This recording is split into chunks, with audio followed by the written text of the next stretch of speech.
আগের ভিডিওতে দেখেছিলে দিদির গায়ে হলুদ কমপ্লিট হওয়ার পর আমরা দিদিকে নিয়ে সবাই চলে যাচ্ছিলাম দিদিকে স্নান করাতে।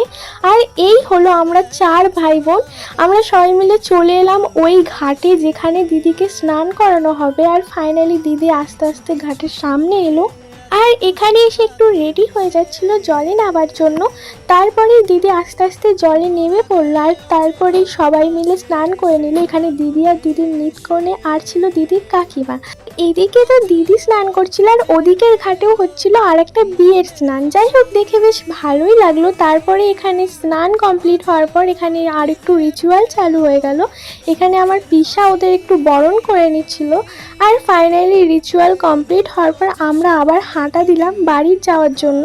আর এর নেক্সট ভিডিওগুলো আরও মজার হতে চলেছে গাইস, মানে আমাদের জামাইবাবু যখন বিয়ে করতে এলো সব কটার ভিডিও তোমাদের সাথে শেয়ার করব।